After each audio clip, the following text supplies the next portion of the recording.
Coming up, we have our discussion on Skyplex Orlando, and after that, we will discuss the Wizarding World of Harry Potter Diagon Alley, the first in our Universal Orlando 201 series, live from the Bob Varley studio. This is the Universal edition of the Diz Unplugged.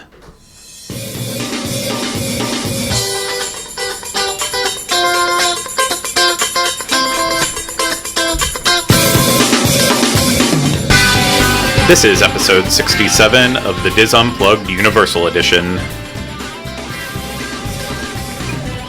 The Diz Unplugged Universal Edition is brought to you by Dreams Unlimited Travel, experts at helping you plan the perfect Universal vacation. Visit them on the web at www.dreamsunlimitedtravel.com. Hey everyone, welcome to a very special, hyped up episode. I think, at least in my opinion, just because this is probably the most hype we've ever had for an episode in general.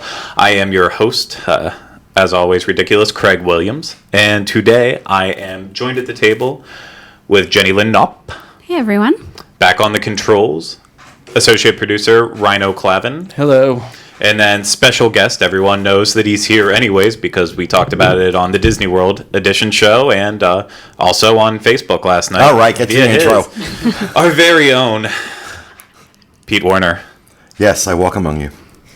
I didn't get to say king among kings, all of that. That's all right. You can. Okay, well, yeah, I walk among you. Okay, you walk among you.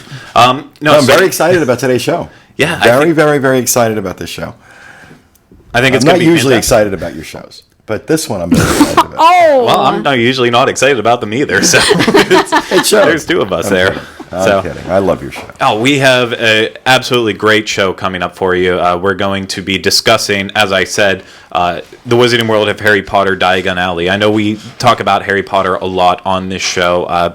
There's a very good reason for that. But the main reason why we're bringing it up today is because, well, Dizapalooza is coming up this very weekend. Yes, so it is. This is being recorded right now on Thursday. So only 2 days away from Dizapalooza at Diagon Alley. Now over 900 people being there, or exactly 900 people. No, it will be more than 900. Over 900 people being there. It's going to be a fantastic time for everyone who's not going.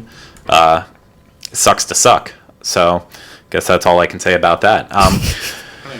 What that means? Yeah, I don't know what that means either. It sucks totally to suck. Confused. But It's a phrase. It's not a good one, but it is. It really isn't. You might want to try a different one. Well, we're going to give you a good refresher for everyone who's coming, so make sure you did download this so you can listen to it on your way into Orlando and get that little bit of refresher before What if you they're head already to here? that. Oh, if they're already here, then leave the theme parks instantly, go home, back to your hotel, listen to it, and then get ready for Diagon Alley. But before that, we have to kind of get to the elephant in Orlando, the biggest Big issue. story. How dare you? That has, what's that? Just a stupid joke. The elephant in Orlando? Yeah. Well, unfortunately, the elephant in Orlando is no longer me. So I'm really happy about There's that. a new elephant in town. Yes. A 600-foot tower elephant being called Skyplex Orlando. Of course, Skyplex Orlando it's been news since it first originally came out. The tower is going to be approximately 600 feet, no taller. The FAA... I thought it was 500. No, the roller coaster is going to have a maximum height of 500 feet. The tower itself is 600. However, the FAA gave them clearance to be up to 700 feet, so they could even go higher if they wanted to. The tallest roller coaster in the world. Yeah, Yes. at 501, it is the tallest roller coaster in the world. And on top of that, there's also going to be a drop ride inside the tower, apparently, an observation deck up at the top as well as a rotating restaurant, I believe they said. Yep. So it's not just the roller coaster on the side of the tower. It's the whole kit and caboodle. They're a giant entertainment destination all in one. That, some people like Universal Orlando used saying it would be an eyesore and it would cause traffic. Yeah, had nothing to do with Universal's objections. Nothing at all. Yeah. No, I'm waiting for your cue to start talking about this. I'm gonna get there. I'm getting there. But I'm so excited. I am so damn excited about this. It's no surprise. Universal has been opposed to this basically since day one, if not even before day one, if they had like a little industry inside that this might happen.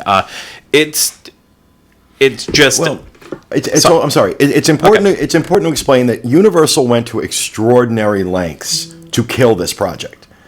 Lengths I have not seen a theme park take in the almost 18 years I have lived here.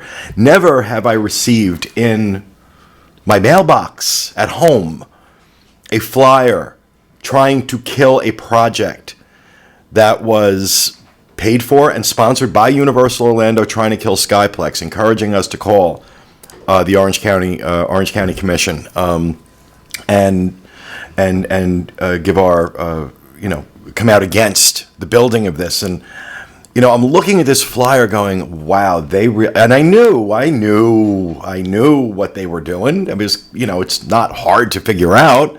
Why do they care so much about this? There was no opposition from Universal when they built the big massive Ferris wheel. iDrive 360. the iDrive complex. 360. There was no opposition coming. Why this? Well, we found out. Yes, we did find out. It's because Universal Orlando is trying to acquire 474 acres just south of Sand Lake Road on International Drive that basically goes from Sand Lake all the way down to right around the Orange County Convention Center. And on this 474 square acres, although Universal hasn't commented on what they would do, it is clear to everyone in the theme park industry and universe and Anybody with a pulse and an IQ above 11. it's clear that Universal wanted to build the third gate. It's a lot of people were expecting it, didn't know where it would be, but Well, I had been saying they were going to have to buy back the property they sold off yeah. when the market turned after 9/11 and Universal Vivendi parted with a lot of acreage over on Universal Boulevard in the iDrive area, that they were going to have to buy that land back, that they were regretting it. And that is exactly what has happened here. The land ended up being sold to an investor who went into foreclosure. It was purchased recently by Colony Capital for a song. I think they paid $40 or $50 million for this land, which is ridiculous. And lo and behold, Universal is not angling to buy it. They are in contract to buy it. And I believe it was kind of, my impression is this was kind of a page out of Disney's book. When Walt Disney created all of these shell companies to buy up the land in Central Florida because he didn't want his name attached to it because he knew the price was going to go sky high. I believe this was an inside deal. Not that there's anything illegal about that. There's nothing illegal about it at all. But I believe it was an inside deal. Have Colony Capital buy up that land, because if Universal is known to be the buyer, that price is going to go sky high. And then Colony Capital gets to sell it to Universal. I think the number that's being floated right now is about $200 to $300 million, which is still really good. Colony Capital makes a nice chunk of change. Universal gets the land at a reasonable price. And this is why they did not want Skyplex being built. It was going to be a thrill ride, which is in direct competition to them. But I think the bigger reason was if the Skyplex deal got voted down, then that land was going to be open. Yeah. And they could poach it. And that's what they wanted. And, of course, the commission voted unanimously to approve the Skyplex project. And then, lo and behold, after, there's all this stuff going on. I mean, if you read the Orlando Sentinel, if you follow Paul Brinkman, Sandra Petticini, Scott Maxwell, they've done some great reporting on this. This has been a big story going on for weeks now. And lo and behold, after the council votes to approve the project, then a couple of people on the council say, oh yeah, by the way, we were told by a lobbyist for Universal that they're in contract to buy 474 acres on Universal Boulevard. The Colony Capital story broke last week or the week before, and I don't remember if I said anything on the show about it. I know I said to you Yeah, we talked about it. that they're buying this for Universal. It was clear to me that they were buying it for Universal, and lo and behold, they are. And okay, so all of the business drama aside, all of the palace intrigue aside, there's no question 500 acres of land is more than enough to build a theme park and a hotel or more or a retail district or whatever you want. When you think about Islands of Adventure is 120 acres? Mm-hmm. Magic Kingdom is a little over 100 acres. Yeah, you can put a nice big theme park, a full-size theme park, not the, Diagon Alley. So this is going to be a third gate. And I had said within 18 months somebody was going to announce one. It was probably going to be Universal. And I will continue with that prediction that not only are we going to hear an announcement from Universal, but now the gauntlet's thrown down, Disney's going to have to respond. And the only response, Disney cannot let them develop this gate without responding. Star Wars isn't going to be enough. Avatar Land isn't going to be enough. Those are coming up to combat Wizarding World. Disney's going to have to respond with a fifth gate. They're going to have to. I don't see any other way for them to respond to this. And this is what makes me so excited. We're getting new theme parks, people. I don't care that it hasn't been officially announced. We're getting new theme parks. A lot of rumors going around. Universal just struck the deal with Nintendo that this could be a Nintendo-themed theme park. An entire theme park on Nintendo? Well, who's your market? Who's your market?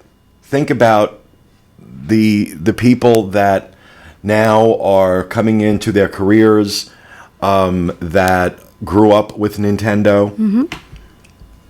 I don't think it's completely out of the question. It wouldn't be my first choice, but Universal's going to need a strong intellectual property, a la Harry Potter. It's not going to be, I doubt very seriously, it would be a complete Harry Potter theme park because that's just going to cannibalize the two areas they have now. But this deal with Nintendo, where are they going to go? I think. Sorry. I was going to say. I think that Universal knows they have success with these massive themed areas like Diagon Alley, Wizarding World. All the islands and Islands of Adventure. I think they. For me, there should be more of that. So I don't know if it's another Islands of Adventure or if it's just going to be a park with these giant chunks like a third Nintendo, a third something else, a third something else. Yeah, I know. That's what I hope for. Yeah, that's kind of what I hope for, that it would be a combination of things, that maybe Nintendo would be a portion of it. Well, there's going to need to be... just not the whole deal. Even with Islands of Adventure, there's a theme running through everything. Yes. There's some kind of strand of theming that kind of runs through and connects all the lands to the larger idea of Islands of Adventure. So they're gonna have they're gonna have to, if they're gonna do that, they're gonna have to have that larger theme. Yeah. It's not going to be Nintendo though, just because even at the pace that Universal can build, they are not going to wait that long to get Nintendo off the ground to wait for a third park. They're going to start building in Universal Studios Florida very soon, I expect. I would say that, my best guess is that's going to come before 2020. Something Nintendo will be open inside Universal Studios Florida. But on the same time, too, they saw how successful it was splitting up the Wizarding World of Harry Potter. Absolutely. There will be Nintendo in the new park, whatever comes out. I don't know how they'll find a way to put it in Islands of Adventure. They'll find a way to put it in Islands of Adventure. There's another piece to this puzzle I think we need to keep, from a business perspective, that we need to keep in mind, where this land is located. This would be if I'm correct about, I'm looking at a map of it here and it's kind of hard to tell, but if I'm correct, this area is going to be within walking distance of the or the Orange County Convention Center. Yes. And that opens up a very different market. Orange County Convention Center sees a ton of conferences and conventions throughout the year. It's a very popular destination. And having something right there that is walking distance opens up a whole new market to Universal that they're not getting right now. Now, a lot of times what will happen, people come down for conferences, they'll bring their families will hop in a rental car or whatever and go to the parks. But, you know, the people, whether it's the wife or the husband attending the conference, kind of does that during the day, and maybe they'll go pop in somewhere at night. Universal is poised here to capture a market that no other theme park right now can capture. I would say especially so if they're planning on building a resort of some sort in addition to the park or whatever is going to be going there. If they have a place where these people that come to these conventions can stay. Oh, yeah. I mean, as well as attend entertainment. There's a speculation that there could be at least 3 hotels as well as a theme park all in this area if they do it all right. I think that's going to be tough. I think that's going to be tough because one of the things they're going to have to address here is parking.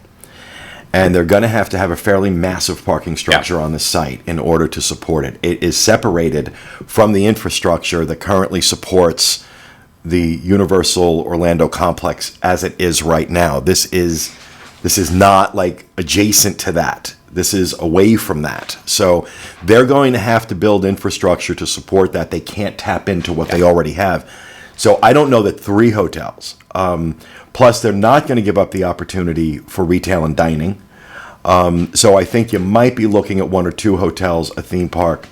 Maybe they'll rip City Walk out and put a new City Walk in there. I think it'll be a different type of City Walk that'll be over there. But think about all those, older gentlemen going to conventions down with their business.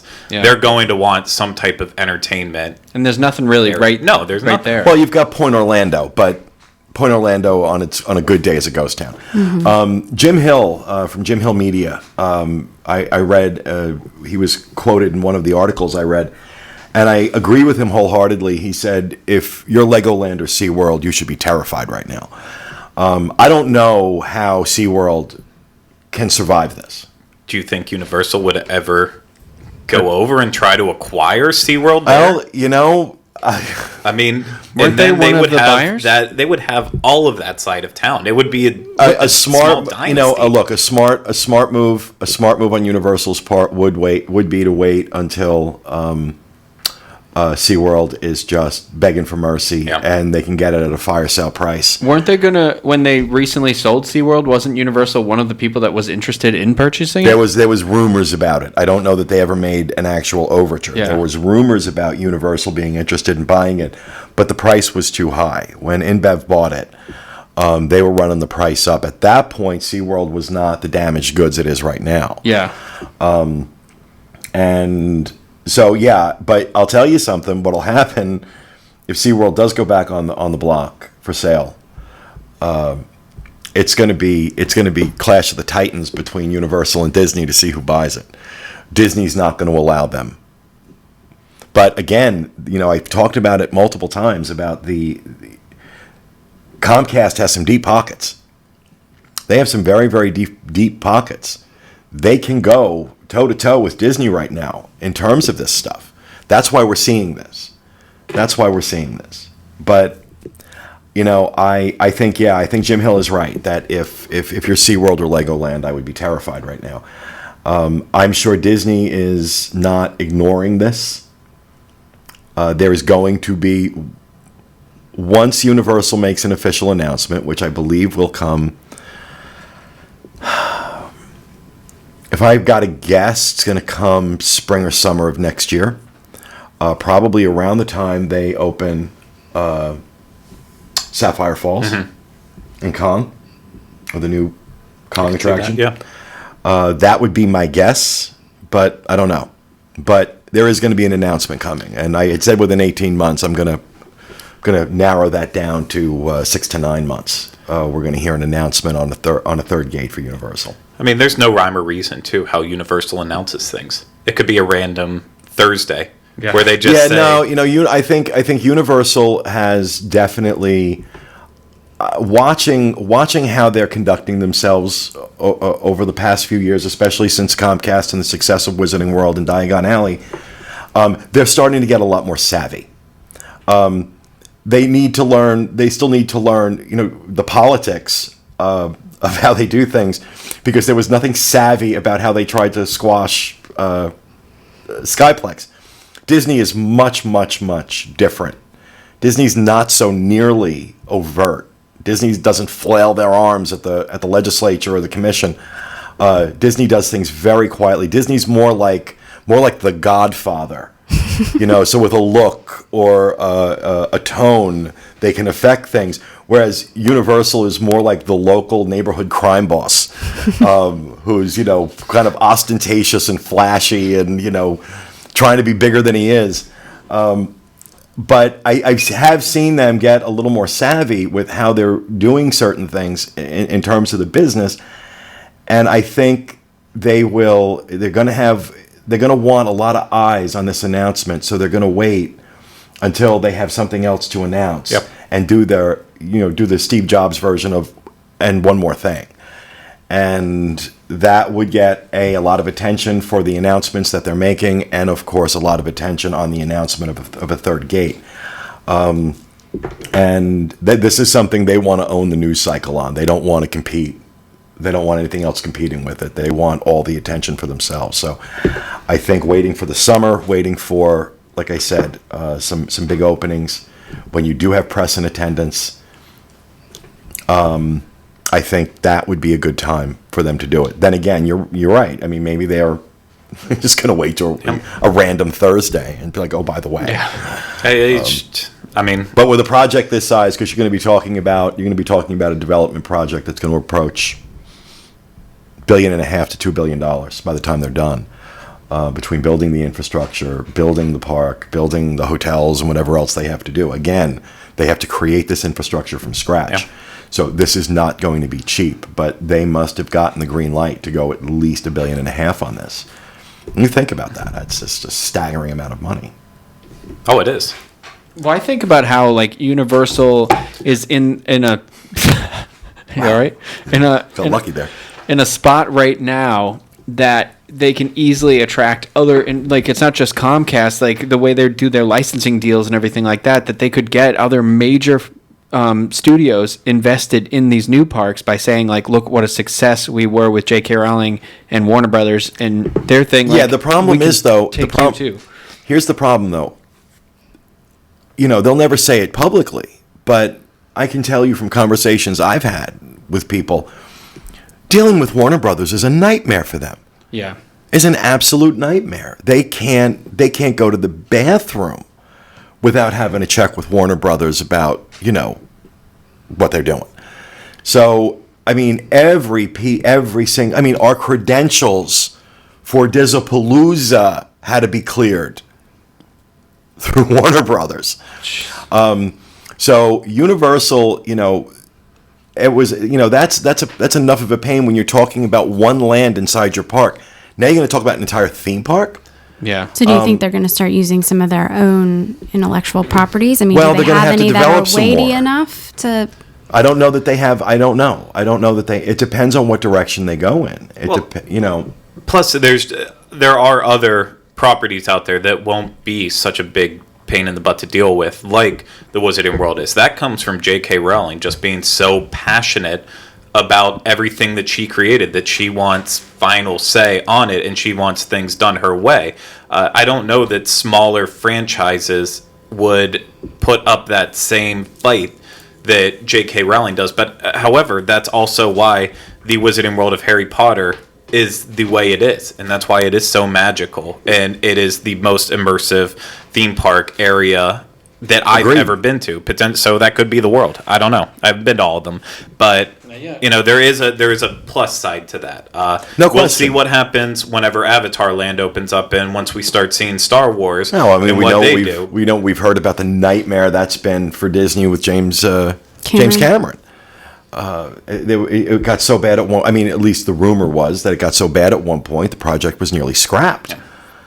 So he's also a very passionate person. Yeah, but and in terms of these IPs, these intellectual properties that are popular, you're not going to be able, you're not going to be able to take Hunger Games and do a theme park. You're not. You may get. I think they're building that in Atlanta. They are. Well, and that's why, because it's not going to, it was popular among a certain group, but it didn't cross the demographic lines that Harry Potter did, because you had young and old invested in Harry Potter. You don't really have that so much with Hunger Games. You need an intellectual property to support something like this. You need an intellectual property that hits all the demos. You can't just target teens. You just can't. That's why you can't. We're not going to see a Twilight theme park. I was just saying that's what I'm holding out hope for. Because it just simply didn't have the crossover appeal that Harry Potter had. And everyone said Lord of the Rings right away, because there were the rumors, and people from Lord of the Rings and all that, they were coming to scout out places in Universal and see how it could fit in. However, at the same time, too, they've had such a problem dealing with the Tolkiens making the movies. That's already well known just for making movies in a theme park. They got Dr. Seuss's widow to sign off on the Seuss Land, and that was, from what I understand, Herculean to get her to sign off on it. So I think they have a lesser issue with that than they do with finding the property that is going to cross those lines. And you've got to appeal to a wide audience with this stuff, and there just aren't a lot of unicorns out there like Harry Potter. I wouldn't be too surprised if this is a new park and they do a Jurassic something presence would be there again, like that renewed interest in Jurassic Park. They're making 2 more movies, and now that's the second highest grossing movie. We're going to see more dinosaurs. They're not going to do anything that's going to cannibalize any of their existing properties. They're not. They're not going to put, have a Jurassic Park and if they close down Jurassic Park and Islands of Adventure and then redo it over in a new theme park, absolutely. But they're not going to have like the Jurassic Park Land and Islands of Adventure and then do something Jurassic. That would be crazy, because now you're just competing with yourself, and that makes no sense. But I could definitely see them. They're going to need to do something with Jurassic Park, for, as you see, because that's one of those properties that does have cross-generational appeal. Mm-hmm. And a whole new generation was just turned on to it in June with the release of that new movie. So they could absolutely do something with that. They would either have to shut down Jurassic Park and Islands of Adventure, do something with that space, and then create something over in this new park, or have to do something in its existing space to make it more appealing. Yeah. Because right now it's kind of dated. Well, just going over the list, not to get us too far off, but going over the greatest film franchises with box office revenue and all that. Of course, you have everything Pixar's done up at top, as well as Marvel. Something tells me Harry Pixar Potter. will not be a part of this. Yeah, but in terms of things that I don't think I've ever seen open, but has potential in terms of film ties in, James Bond. There's been nothing really ever done. I don't think so. I don't think that would. No, I don't think that would fly. I think something's about to actually happen with those rights too, because something just in Canada now, they're allowed to make. Anybody can make the James Bond films are now free. What's it called? Public domain. All the books are, and I think something's happening in the next 3 years with the rights and Barbara Broccoli and all those people. So I'm not saying I wouldn't be surprised if they tried to swoop it in there somehow, but yeah, I hope not. That would just be Universal's so heavy on simulators that I could see doing like a James Secret Bond car agent chase ride. easily with a simulator. Something that I don't think would put past them. Same way we talked about last year with Star Trek rumors. That's still God, now that I could is see them doing something with. That was one that would work. Then going back to kind of action movies like that, Mission Impossible. Nothing's really happened with Mission Impossible, and Tom Cruise is never giving up on those movies. No, He's they're going to already keep making them. They're already filming the next one. Again, next year. these aren't properties that are going to lend themselves well to a themed environment. They may make a nice attraction, but they're not going to support a land or a whole entire theme park. park. God, I hope Star Trek happens though. No! excited about You would see me. I know that. Forget it. Forget it. I'd be out of my mind if they said, yeah, we're doing a Star Trek theme park. I'd be out of my mind. No, regardless, it's all very exciting. Yeah, it is. It's all of them is coming that is the bottom line here. That I've said it before. we're the ones who win here. This is an example of the extreme competition going on in this town right now when you have these two titans in Disney and Comcast basically fighting it out. Disney knows that Universal is drawing market share. Disney is still by far the larger player and the more influential player in town. But these companies don't think about where am I now? These companies think about where am I going to be in 20 years? And in 20 years, that dynamic could change. Universal gets a little lucky. Disney slips and falls on something. The game can change. It happens in business all the time. Just ask IBM. Just ask AT&T. Just ask, these companies were titans at one point, and now, AT&T had to literally fall apart before it was reinvented again. Kodak is an even better example. Kodak dominated the market, and they were slow to act on digital, and as a result, they're pretty much gone. So, what they do now is they sell off their patents. Mm-hmm. They license out their patents. I have a question for you. So, you've already answered whether you think there's going to be more growth. Yes, you think there's going to be another gate for Universal, and you think that Disney's going to have to answer with another gate itself. Would something, in your opinion, would something be viable, such as, we've heard about Star Wars Land and Toy Story Land coming to Hollywood Studios. What about just, do you think it would be something like they completely go back to the drawing board with Hollywood Studios and begin at ground zero? They're too far along. They're too far along in the plans. The plans are laid down. I don't think they're going to go back and say, Disney's not going to let themselves be seen as that desperate to react. Politically, they're not going to let themselves be seen, because if they go back to the drawing board and they say, okay, now we're just going to do a whole Star Wars theme park, that's going to look desperate. And politically, that's just not how Disney operates. No, they will, Disney has, one of the benefits Disney has that Universal doesn't. There are many benefits. They have land. They don't have to go scouring for it. But they have a lot more intellectual property under their control that they can develop that does have cross-market appeal. So, Disney has many advantages. If Disney decided to really tighten up, come up with the right idea, they could beat Universal, even if they announced 6 months after Universal announces a third gate. If Disney announced 6 months later that they were going to do a fifth gate, Disney tightened up and used its resources wisely and was aggressive, they could beat Universal to the opening. And that's what happened with Hollywood Studios. With Disney, it was Disney MGM Studios in those days. But that was announced later in response to Universal building a theme park, and it opened a few months before, I believe. So, and that's because Disney has Reedy Creek Improvement District. They have their own zoning board, basically, and that was a deal Walt struck with the governor of Florida back in the '60s when he was making the deal to bring Disney to Central Florida. That I don't want any problems with zoning. Disney doesn't have to worry about going to the Orange County Commission and doing anything, or they can, all their land is here. They've got plenty of land to develop. They have they can build on their existing infrastructure, their existing roads. They provide their own power. They source their own water. Disney has a lot of advantages Universal doesn't have. So if they're smart and aggressive and a little lucky, they can beat Universal to the punch here. And again, at the end of the day, we win. I'm so excited. I can't wait to see what they're going to do with this. I know.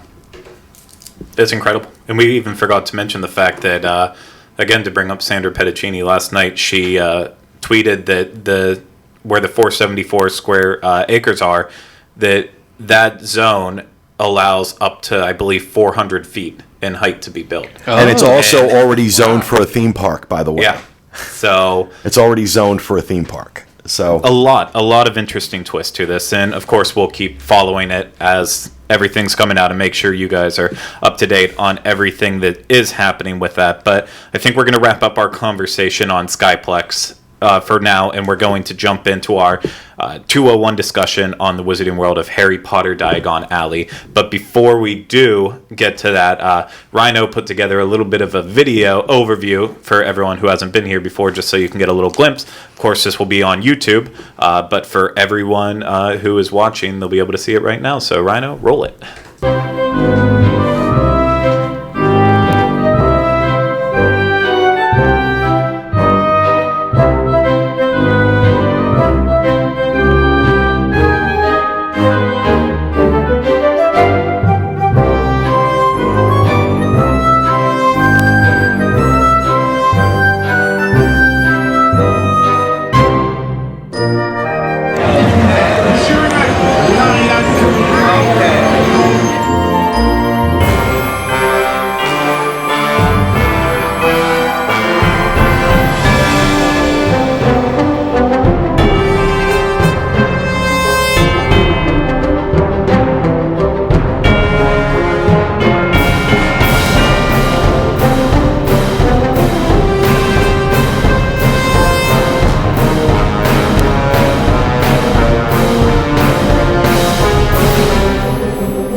Move along to the security office to have your Gringotts identification photo taken.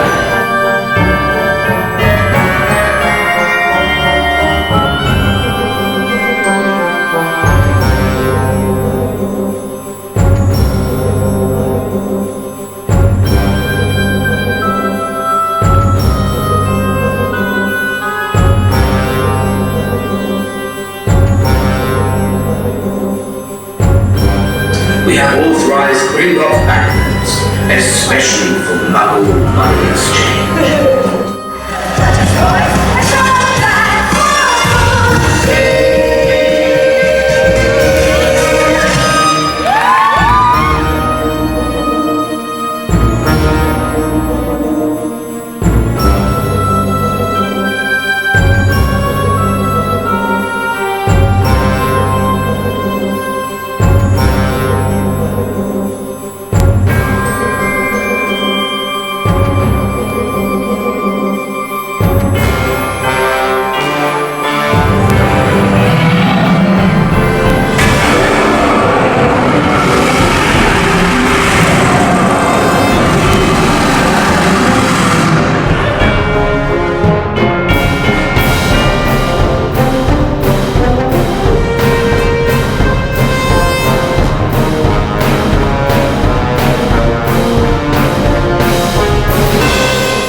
Oh, again, for those of you who are listening to this, please go and watch Rhino's incredible video capturing the Wizarding World of Harry Potter Diagon Alley.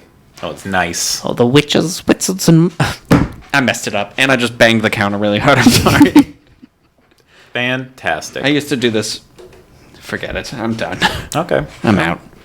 That's happening. So, the Wizarding World of Harry Potter, of course, for everyone who doesn't know, the original one, which is now deemed Wizarding World of Harry Potter Hogsmeade, debuted in June of 2010 over in Islands of Adventure. Based on the classic Bedknobs and Broomsticks.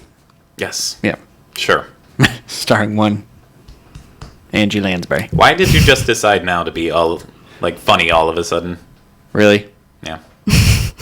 Why now? I don't know. So, anyways, yes, that debuted in June 2010, and it didn't take long for it to be successful. Actually, it didn't take any time for it to be successful. It was just an instant success, and everyone knew that there needed to be more Harry Potter built. The question was where, and at first, everyone assumed that it was just going to be the Lost Continent. Bulldoze that piece of crap, get it out of there. Yes. Poseidon's Fury is so bad that it's good, but in general, Lost Continent sucks. So Universal got smart, and of course they said, well, we're going to put it over in Universal Studios Florida, and then, we have the Hogwarts Express that can go back and forth between both parks, making just the most incredible experience in the world whenever you're there. And unfortunately, we did have to lose Jaws for the Wizarding World of Harry Potter. Diagon Alley, which I still miss dearly. But in general, the Wizarding World of Harry Potter Diagon Alley is the most immersive theme park experience in the world. And I agree with that statement. Yeah. Even as a hardcore Disney fan, I agree with that statement. No, it just is. There's nothing else like it at all. So, I mean, it feels I had one of our listeners, Brian, once described it as... transportive, he said. Like, he would take immersive to the next step, and I was like, you know what? That's a very that's a great really way to good describe word. it. That's the feeling. That's definitely a feeling you get associated with it. So for sure. Yeah, and overall, We love it. we all love it, obviously. So we'll try to keep the geeking out to a minimum during this section. But the Wizarding World of Harry Potter opened. It seems like it's been years at this point, but it only opened last year, summer last year. Isn't that crazy? Yeah, it debuted to the press back in June 2014. I was there. Shut up. Bragging rights. The only thing I can brag about in my entire life. But no, and then it opened up an early July morning. I can't remember. It was July 7th? Right? I think that sounds familiar. I went to that one. Yeah, I was there at like 2 a.m. We were both there, yet We didn't know each other. We didn't know each other. We didn't know each other was there. We might even bumped into each other. I took video of that day that I never released, so there's a good chance you were in that video. I'm actually, fun fact, in the official So am I. Universal Twitter that day. I'm the group that's enjoying their stuff in the Leaky Cauldron. It was a really good picture they took of us. I thought you were going to say you were in the official video they released on opening day, because I was in that multiple times. You always kind of one up. I mean, I was always in the background, so I was just doing like random things. Did you do a can see couple my of hat. these? A couple of points? I did. like excited I points. wasn't one of the pointers. But regardless, it opened up then, and it is just literally set the standard so high for everything else. So it's not just like Hogsmeade, though, where you see Hogsmeade or the castle from far away.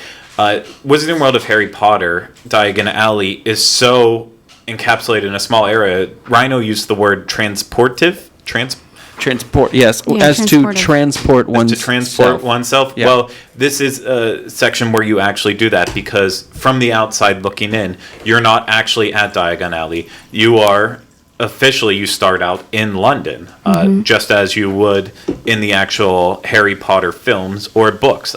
So this actually blends really nicely together Or real life. with Universal's overall theme of the entire park, because you have San Francisco, well, what's left of San Francisco at this point, because it's just Beetlejuice, and that's only until January 5th. You have New York, you have the World Expo there, you have Hollywood. So then London just kind of fits in nice and adds to it. And really, from the outset, except for the night bus sitting there, you wouldn't really notice anything off. Yeah, it doesn't necessarily look like Harry Potter-ish, but it's brilliant how you walk behind the facade and then this whole world opens up.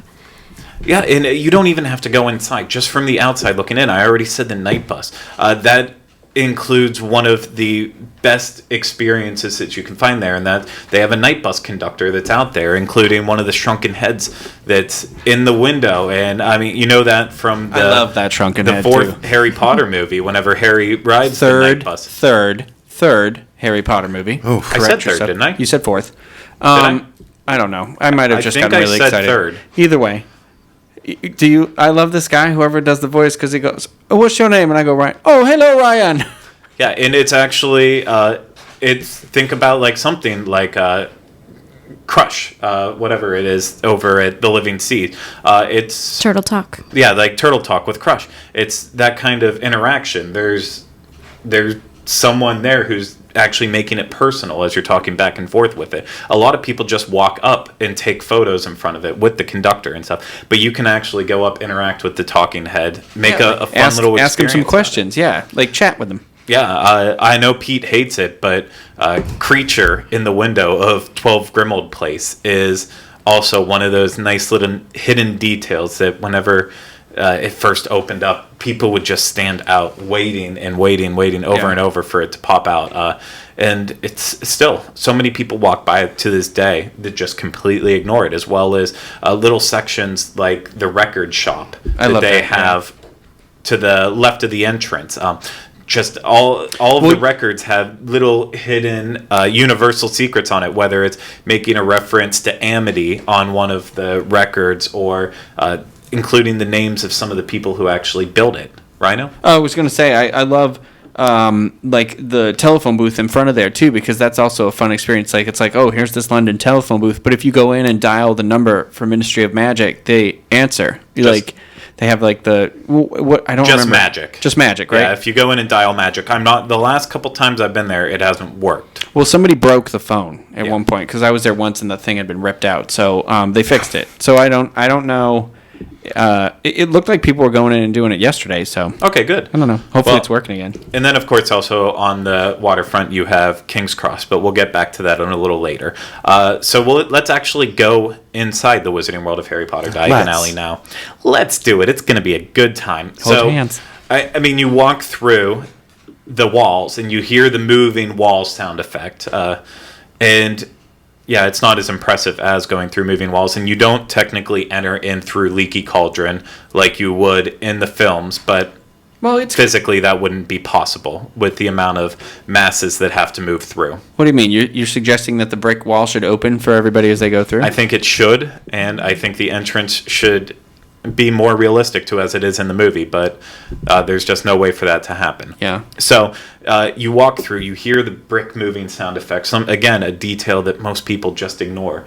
They don't hear it, and that opens you up into this massive world. And the first thing, of course, that you see as you're looking straight down ahead is Gringotts Bank and the giant dragon that is sitting on top of it that does breathe fire. I mean, and this is the place where people stop and take the photo, and I would recommend it too, just because like when I went back when this was opening last year and I watched them all in a row, and you like see in the first movie when Harry goes to Diagon Alley for the first time, that spot where everybody's taking the photo, that's the first spot where you see that wide shot of the entire thing, and you're just like, this looks better than the movie. This is like a million, like the movie looks amazing, but you're like, I've never felt that way that I've been like, even having been on set of a movie, this is more than that.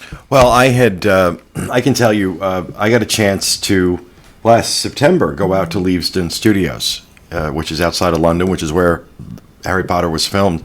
And they've turned that into an attraction now that you can walk through and see the props and the sets. It's absolutely spectacular. If you ever have a chance to do it, do not hesitate. And you get to walk down the actual set of Diagon Alley. And I had just seen Diagon Alley for the first time a few months before that. I was so blown away by how good a job Universal did in authentically not just recreating what you see in the movie, but again, when they build these sets for films, they only build what the camera sees. Right. So you walk down this set, all the buildings are kind of cut off at the top. And, obviously at Diagon Alley, they had to build out the whole thing. And it really gives you an appreciation for what an outstanding job Universal did with this. And that's exactly what the film talent said whenever they came in and got to see it for the first time. They were used to seeing it on the studio where it was built specifically for filming, so they didn't have to go above and beyond. And then being in that land, they said it's unlike anything else. And it's absolutely true. Of course, it is a little bit bigger than in the movie just because of the amount of people, but not too much. It still has that same intimacy that you would expect. On top of it, too, they actually added more alleys to make it a more full experience. So, of course, Nocturne Alley is there, and that's in the movies, but then they also added Horizont Alley at the top of it, going parallel along or perpendicular to Diagon Alley, and that's where it intersects with like Gringotts. And then there's the Carpet Market Square, which is the entire covered area where there is some shopping opportunities and the shows that happen. I just always assumed those were areas we didn't see in the movie because he didn't go that way.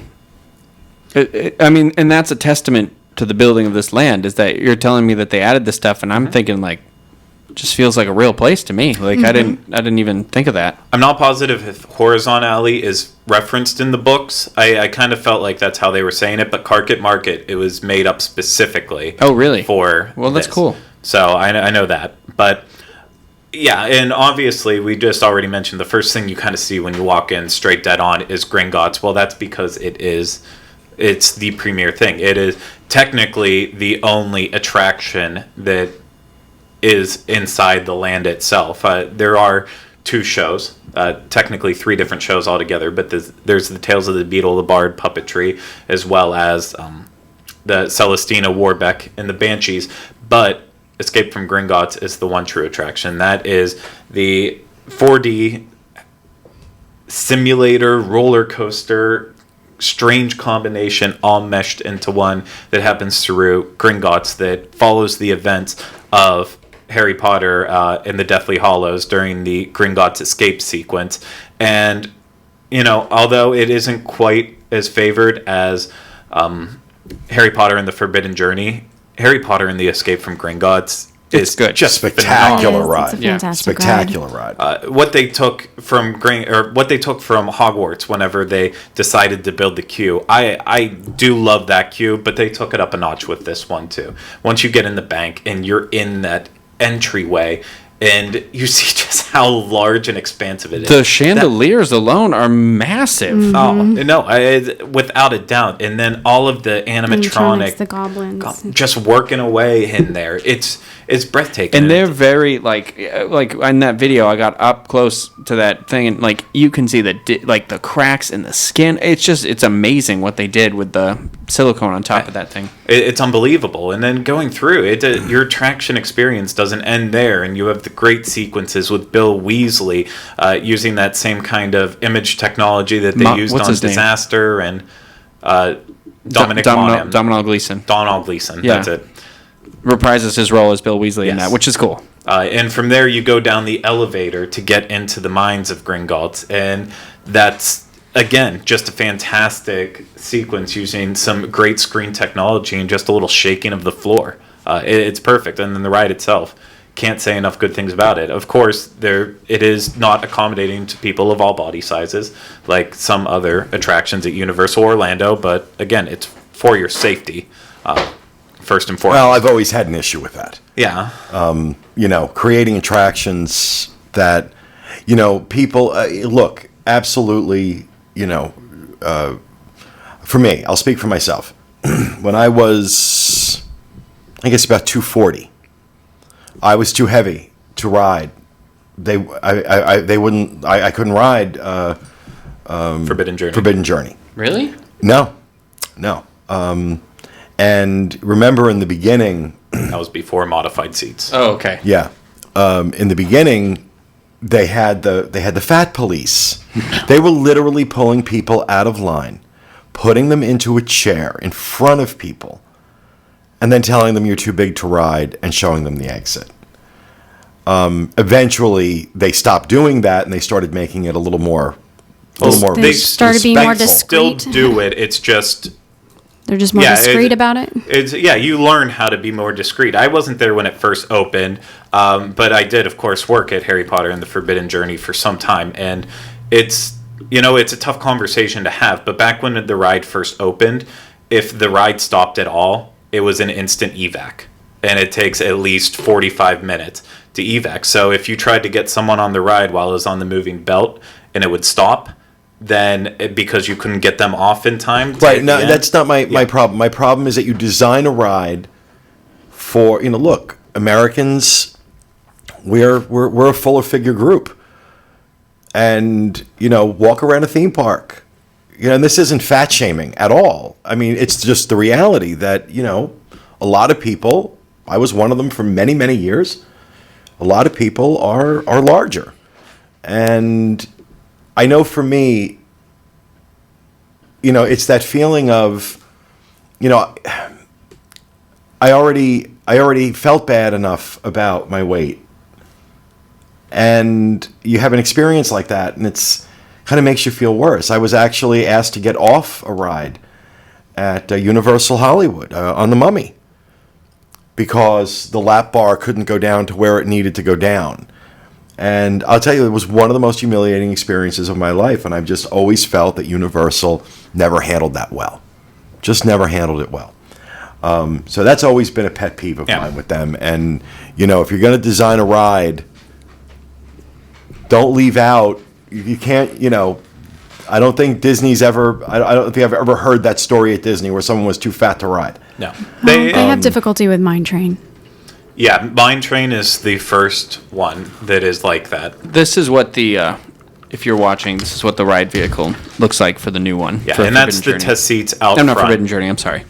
Yeah, that's the test seats out front for Gringotts. So you can sit in there with the family member, very discreet. Kids are jumping on it all the time, so anyone can go up to it. All they have to do is, pull it down. If you get the green light, you're good to ride. And so it is. They have started getting more discreet about it in a way, but it's still not everyone will be able to ride Gringotts. That's just how it is. But as great and as immersive as Gringotts actually is itself,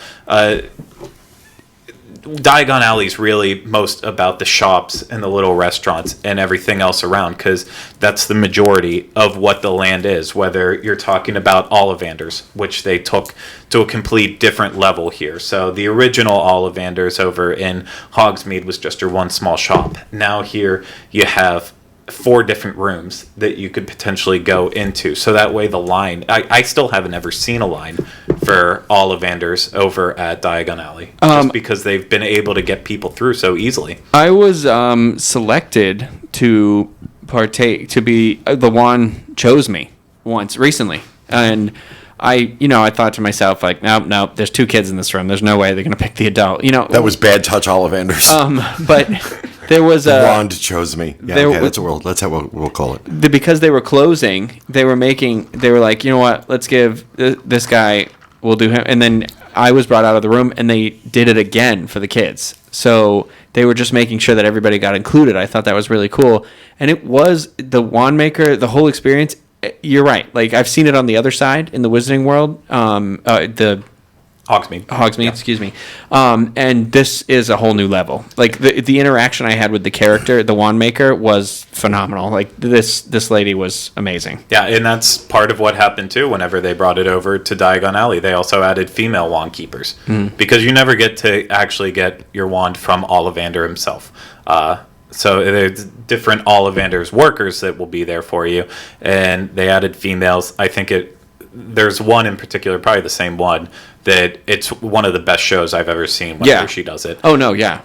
And with those wands also came a new type of wand. Before, you just could have the opportunity to buy a wooden wand, or whatever it was made out of. Not wood, but their material. Birch. Now they added brand new wands that actually have the RFID sensor in them, that will trigger interactive experiences all throughout the park, and also sold for a higher cost. $50. That's the one that chooses you in that show, by the way, now too. But I had to get it. It chose me, so I'm bringing that with me. I only used it at one thing, so I haven't really used it yet, but I'm bringing it with me to the party on Saturday to do all that stuff. I look forward to it. I know I've got one around here somewhere, one of the RFID ones. So. Gotta bring it. No, I don't think an experience at Diagon Alley, I don't know if it's going to match my outfit. I'm making a little side pouch for mine. That's An the person I am. Yeah, I don't know how to. Yeah, I don't know how to work that accessory yet. You're making a side pouch for your wand. Yeah, a wand sheath. Not an They call absatch. them condoms. A wand condom. Hi, do you have the elements to create a wand condom? Sir, we're going to ask you to leave the store immediately. You're no longer welcome at Michael's. I told you they sell those at Bad Touch Ollivanders. Well, the interactive experiences with the wands are actually amazing. They're scattered through the wandoms. So take your wand out of your wandom and But be safe about it. Okay. Oh god. They're really cool experiences. I love that I can do that on this show. On the map that they give you, it shows you what to do. Whether it's stuff like the mermaid fountain that will squirt. Oh no, he used the word squirt. Oh God, I hate that The word. dude that does the outtake videos of us or these shows is going to have a field day with us. Yeah. Yep.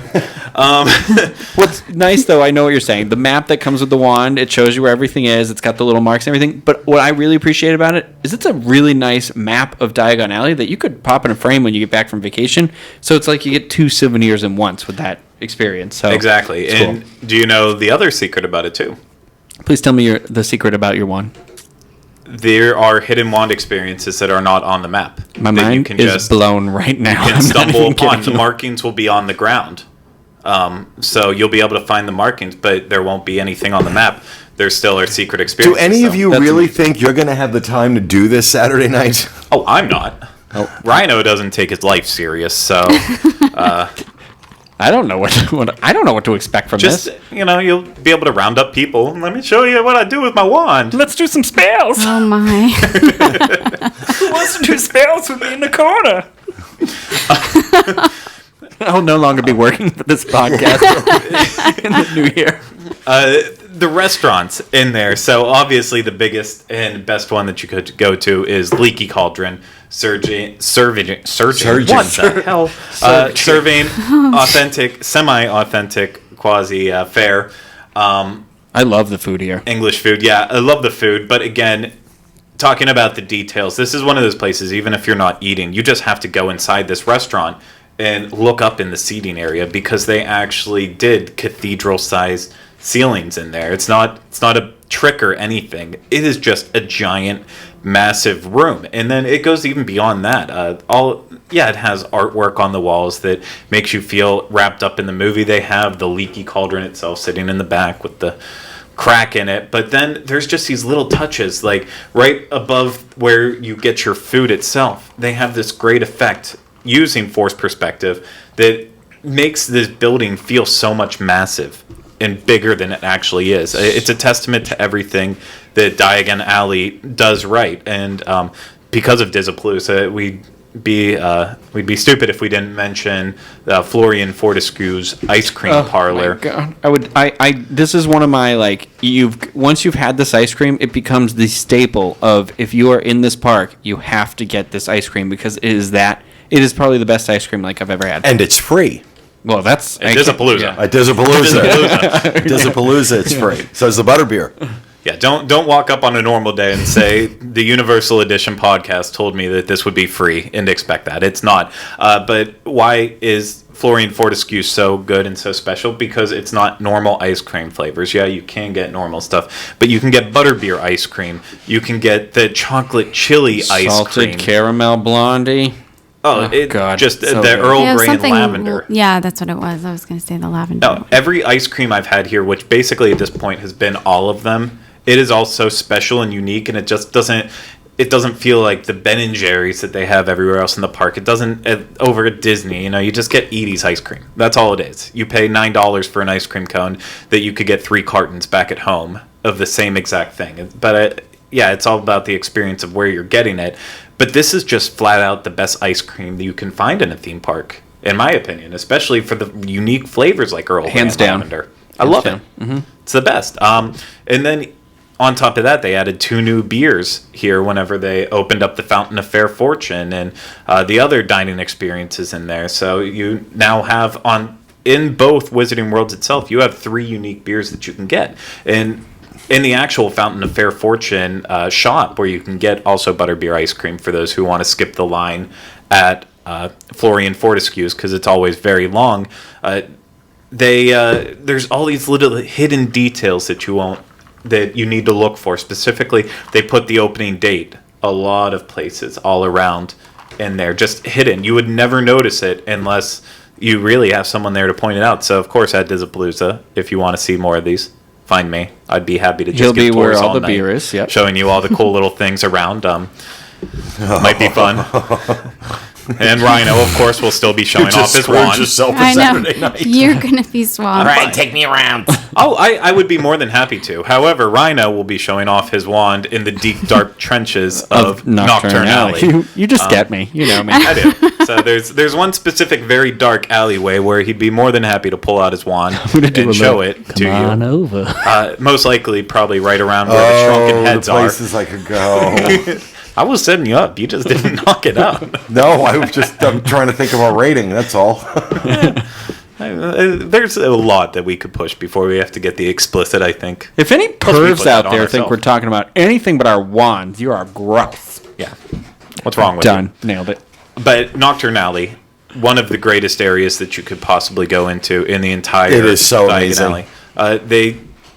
They just took the area. It's covered up with a roof, but it feels like night all the time, and it has that deep, dark, mysterious aspect to it. I love the floating clouds they have on the ceiling. So you've gone inside, but you don't know you went inside. Almost you could accidentally just walk in and be like, it got real dark. Oh yeah, it's the same Pirates of the Caribbean effect. They went to great detail with that area to the point that the temperature changes. Oh yeah, going into the alley. A lot of people go into the alley so that they can cool down. Actually, I know, and it's a shame. I mean, yeah, Morgan and Burke's is in there. My personal favorite shop in Diagon Alley itself. That's a fantastic shop. Weasley's Wizard Wheezes is great, and we'll get there. But Borgin and Burke's is the coolest shop. That's where you got all the dark art stuff. That's where they have a replica Vanishing Cabinet, complete with Bird tweeting away in there. You got to touch the handle when you go in. Yeah, because you can feel it.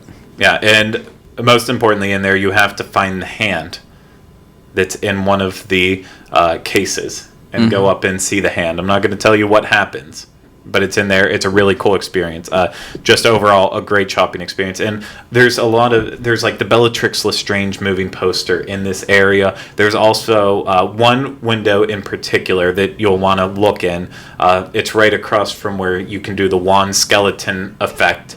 Just turn around, look into this little room through the windows. There's a lot of really cool, amazing little hidden details and touches that you don't want to miss whenever you're in there ever. Moving back outside, we'll hit Weasley's Wizard Wheezes because it's by far probably the most popular shop that you'll ever find in the Wizarding World of Harry Potter Diagon Alley. Everyone was really hyped for this because it's the fun joke shop. It's just like what you see in the movies, obviously at a much smaller scale, but fireworks are on the ceiling. You have the puking pasties, everything that the Weasley brothers, the Weasley twins, created for their popular shop. I love the effect that they have on the outside with the guy that the Weasley brother, when he lifts his top hat, sometimes the rabbit is underneath it and sometimes the rabbit is not. And then it's not always a rabbit. It's sometimes it's another thing too. Yeah. Fun fact. Fun fact for you. I like whenever it works. Whenever it doesn't work, it's just a little bit boring. But there are just so many things to look at in here. Every time I go in, I get mesmerized by the Umbridge on a unicycle. It's just traveling back and forth through the ceiling. It's like just you stare up, you start drooling all over yourself. Or you do. Maybe it's just me. Okay. Just you. That part's just you. She got a thing for Dolores. My favorite snacks sold in there, the You-Know-Poos. They're just green M&Ms, but I love having a jar on my desk sitting there saying You-Know-Poo. I gotta say, the people, like, if you haven't noticed this from the photos and the videos that we've done, like I don't know the word, the calligraphy that's everywhere, and like the jar, like the packaging to all this stuff, it's just so authentic that I wish it was carried through into real life too. Like I wish we had buildings that were painted this way and like, I don't know. Yeah, all the design work was done by Mina Lima. They started on the movies designing basically everything you see that has any text on it, maps, all of that. They created the Marauders map, the invitations to the schools, the Hogwarts Express ticket. So, and they've been brought back to do everything with the Wizarding World of Harry Potter, and they will be featured again for the third time at a Harry Potter celebration of Harry Potter and show off a lot of their work that you may not even realized that was something that they did. It's a very cool presentation, and we have 2 years ago up on the website, so I'll make sure to embed it in the show notes page, disunplug.com. Other cool things to go into here, of course, is Madame Malkin's Robes for All Occasions. That's where you'll get to see some of the costumes. And if you're confused about any of the costumes that are inside this shop, just ask any of the team members working inside. They'll be able to tell you a little bit more about what everything is in there. But really cool stuff. One of my favorite shops in there is the Wiseacres Wizarding Equipment. Wiseacres Wizarding, I can't remember the name. Wiseacres Wizarding Equipment. You said it right. I said it right? Okay. Yeah, right there. I was hoping you would put up a photo so that way I could. No, I wanted to see if you could remember it by yourself. This is what I refer to as the Jaws shop because part of the ceiling is they have all these intricate pieces hanging up in there, and some of the props in this room are actually reused part of the Jaws ride track equipment that they use to manufacture all different things around the room. They have some of the stuff they found in storage using like film equipment that they had on the Universal lots there that they just weren't using, that they repurposed for this room. So in terms, like, it's another place where you'll just go and you'll sit and you'll stare at everything around. There's just so, of course, the merchandise is great itself, but all of the little hidden things inside are also just magnificent. And then right outside of that area, too, you'll find the Gringotts Money Exchange, which if you can't go into Gringotts and get up close to one of the goblins, one of the elves, you'll actually be able to come in here and get very close to it. And this is absolutely one of my favorite places to be in Diagon Alley, because the actual the bank exchange goblin that's there, he will actually answer questions for you, as long as they're not so like bizarre out of left field. Like if you say what's 4 plus 4, it's not going to answer 8. But if you ask, well, where's the closest restroom, then he'll be able to tell you. They go out and then walk down to the right. Oh yeah, no, that's cool. It'll answer any of your questions as long as they're specifically related to the Wizarding World. If not, there's a fun little response that you'll hear from it. Don't go too far down the street, because we didn't talk about the menagerie. Oh, the Magical Menagerie. Yeah. In terms of like little animatronics in this shop, this is one of the most impressive. It starts on the outside and it's to the left of the shop. You'll find the snake that was also in Rhino's video that speaks parcel tongue to you. And again, a detail they didn't need to add at all, but just they went for it. Inside the shop, as you're looking around on the roof, some of the creatures that are in the inside are actually going to I think they're going to be featured in some of the Fantastic Beasts movies. Yeah, that's the rumor. Yeah, so they're going to be added in that way. So they may not be important right now, but they will be important in the future. So look at everything in there.